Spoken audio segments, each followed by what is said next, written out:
What's up, ladies and gentlemen? Showtime is Blazer King with King's Critiques, and we are back for Chainsmoker Cat.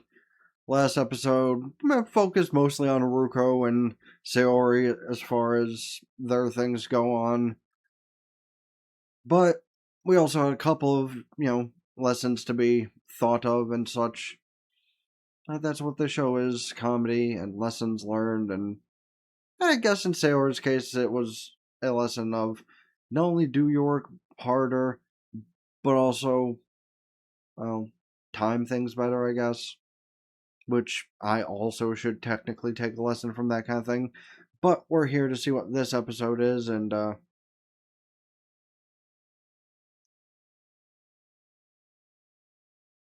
the synopsis of the episode seems to not be of great help, but maybe a new character? We shall see. And of course, let me know your thoughts on things in the comment section below. Hit like, subscribe, let the video run through, let me get the watch time, and let's get to it. Huh. She flipped her ashtray, and those actually landed in pentagram. Well, Yani is almost dead. Rip to our main character. Uh, well, that's not good. Pause. Hold on. Let me take a guess. It's gonna be, for some reason, a hot demon cat. Okay, well, I was wrong about the last part. And I guess prospectively, the first part. Ah, yes, the nicotine demon. Right. So is this like that time that she sucked off the giant cigarette that was in front of her? And she's just like hallucinating, or oh no, the demon's actually a little bitch.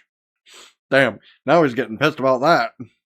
This is already a good option for the thumbnail. Just the demon so wrought with hatred and evil and disgust for humanity, just looking down at a corroded ramen cup and didn't like what he sees. Good sir. I mean, granted, on that end, I kind of understand, but like, I don't think I've ever been reduced to tears. Like, have I shirked backward from something I'm unaware of what it is? Sure. But like, once I understand what something is, half the time that, like, reduces my giving a shit. Cause, like, take the things I see crawling on my wall, for instance. I'm not a fan of spiders, but listen, if they're like your normal average sized house spider, you've probably seen it in recordings here and there throughout any of my channels. I pick up a thing and I go, if it doesn't get away. You know, if I see an ant, same thing. I go, and it goes away. But if I see something flying and I'm not immediately sure what it is, I might panic a little bit because you never know what kind of shit can get into your house with the door being open for even 0.2 seconds. Meanwhile, this motherfucker just keeps slipping up. And then she just rips one at him. Like, unintentionally, sure, because she probably has no clue what's going on, being half dead. But, like, is he just gonna, like, retreat before she even is aware of what's happening? Exactly what happened. He just was like, nope, fuck this, not worth it, bye! Just the way she wakes up from whatever half-dead coma thing she was in, and just like, what happened? And proceeds to go back to sleep. And the world was saved thanks to Yani Neko and her gas. And her disgusting apartment. Questioning them being blindfolded is not the topic I was about to raise. So we'll like put a footnote in that one. Could you imagine if they had like a business that worked like she just went into, where you can go in and like they just look shit up and it's like, oh yeah, we have a job you can go to and start immediately. Because like, pretty sure they don't do shit like that. And like, I'm not even talking, like, even on a grander scale of things, I'm pretty sure that's not exactly how shit works. I mean, there might be something similar, but not exactly that. But let's talk even to, like, a minimal degree. And if, like, you know what, I'm not even going to make the comparison. The comparison speaks for itself, so I'm not even going to go into the whole bit of it, just because I really don't feel like going through all of that to decide whether it's good for YouTube or to keep it to Patreon. Okay, so they were all blindfolded because I'm assuming it's supposed to be some government facility and they're not allowed to know where they're going. Got it. At least that's what I'm going with. One of her coworkers at this job was just told that she can't light a cigarette because, their suits are caked in hazardous material that's extremely flammable. And what does Yani do? Light one up. And this is the consequences of her actions.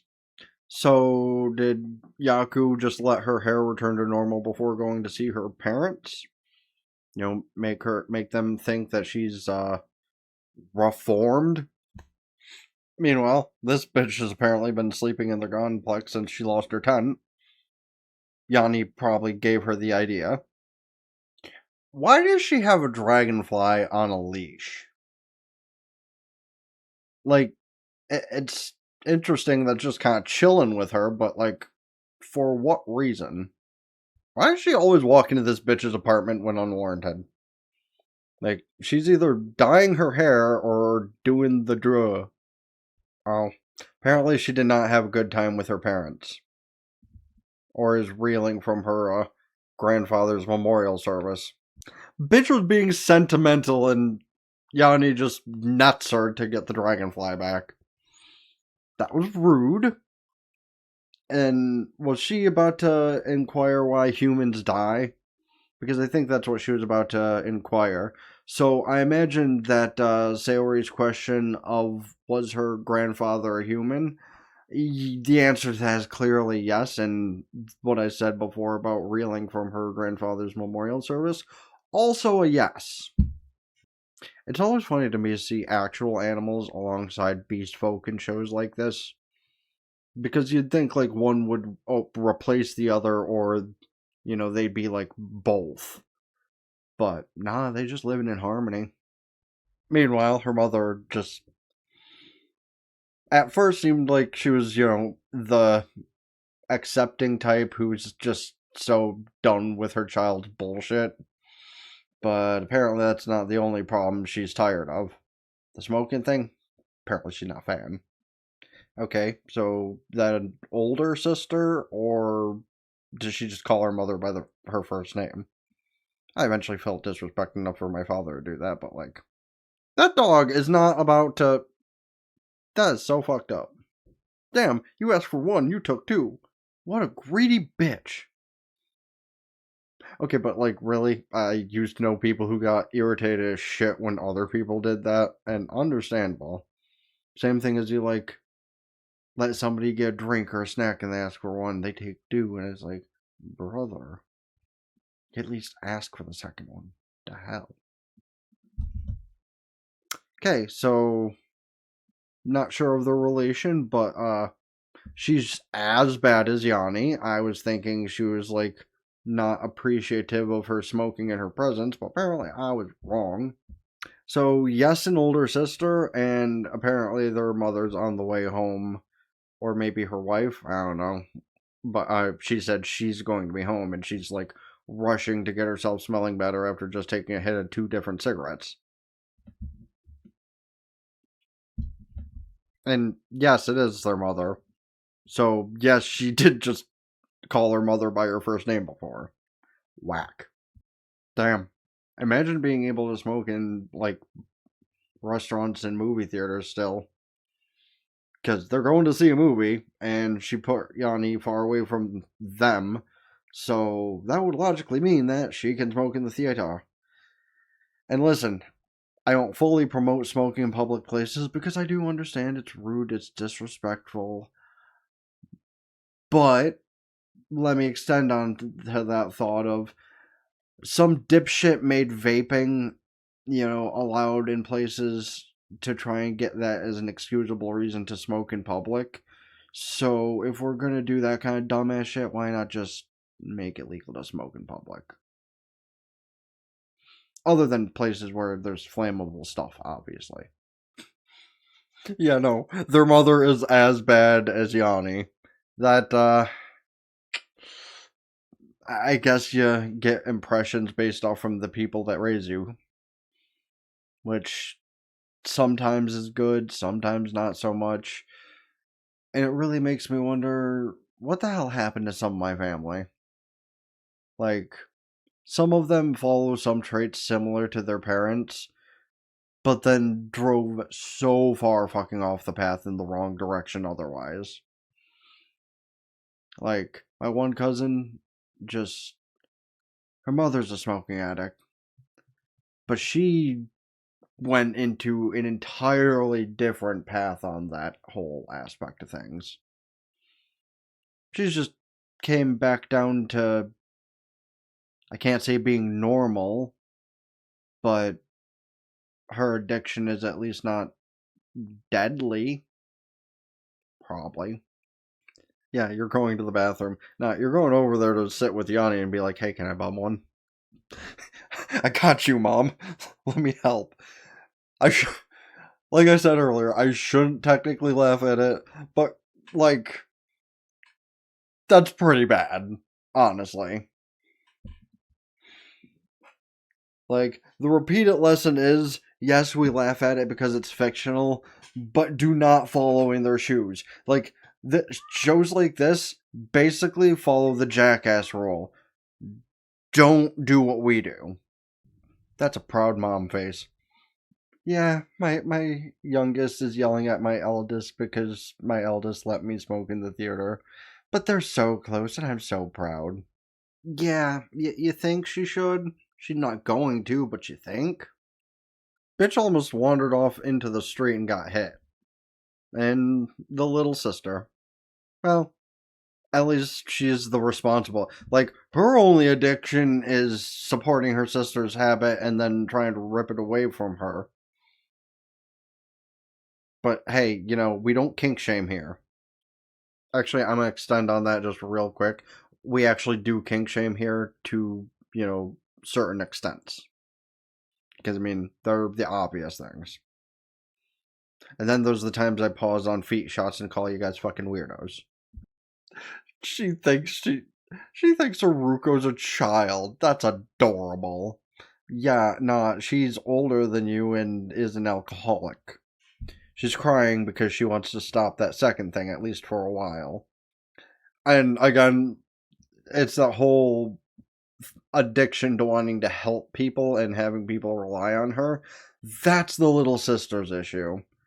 And the fact she's treating Aruko like a child is actually pretty funny.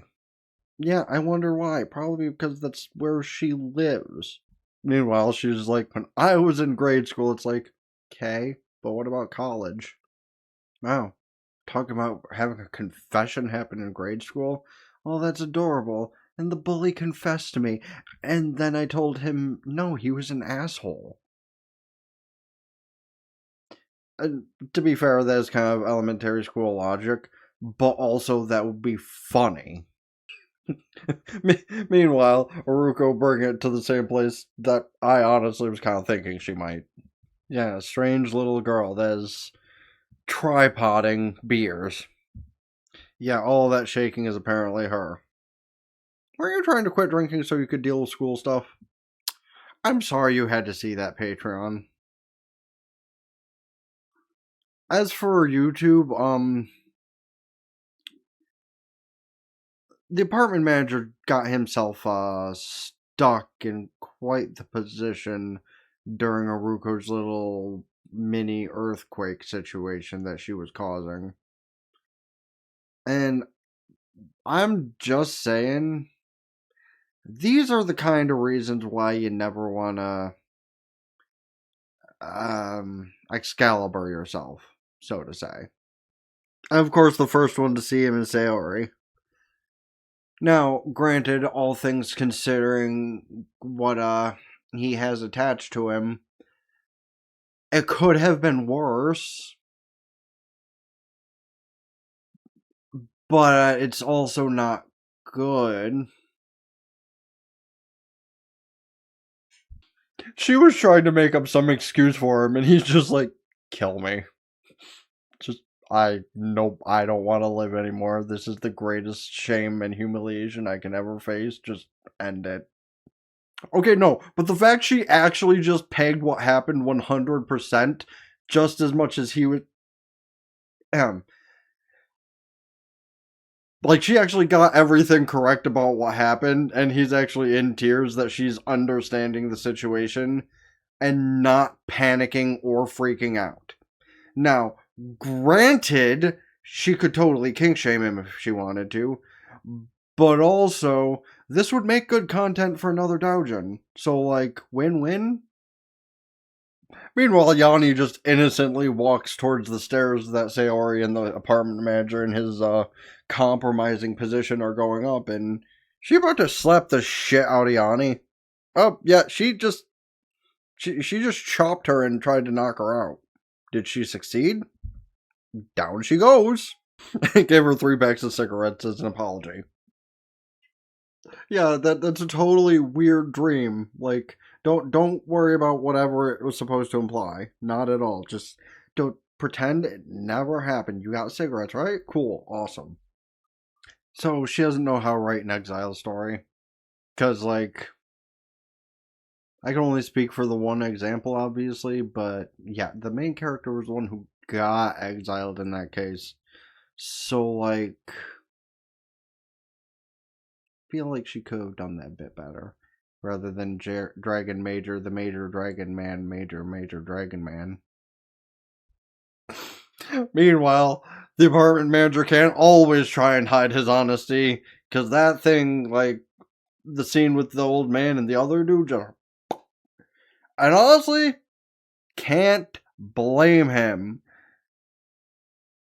And I think I'm gonna leave this part on the Patreon side as well, cause like yeah, the people on the red and black side would not know what I'm talking about, because good lord, she got going.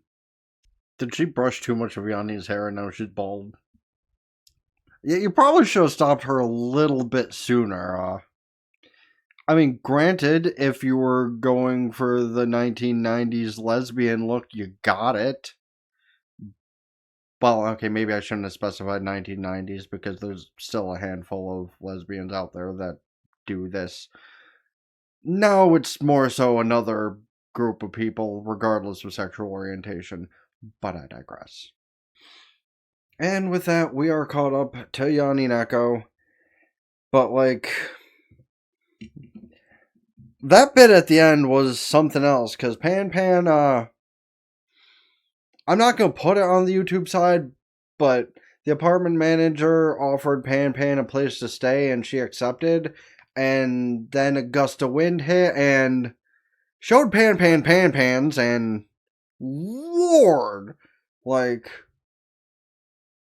Saori's still the hottest of the show, but like of the felines, Pan might have taken it. Honestly, just saying, but not gonna stick on that thought for too much longer. Except for the apartment manager reacted as one might expect and made things a little awkward, but that's a whole other side. And if you want to see that bit, you know what to do. Subscribe to the Patreon as I'm about to go over. But as speaking of things I'm about to go over, do let me know your thoughts on the show, the series, and whatever else you might have in mind in the comment section down below, including things that I should check out this season, next season, or in general. Please don't forget to hit the like button, subscribe, that was earlier. Subscribe to the other channels, ring bells like Facebook, follow Twitter, Blue Sky, TikTok, Patreon, and Twitch. Subscribe to Patreon and Twitch because you get benefits from Twitch and Patreon. Well, like I just said, you get the full unedited visual and audio stuff I upload over here, as well as things I would not traditionally include in YouTube or TikTok for whatever reason, regardless on if it be like breaking their TOS or just controversial statements or something. That all being said, it's been the Blazer King with King's Critique. So, ta-ta for now. Peace.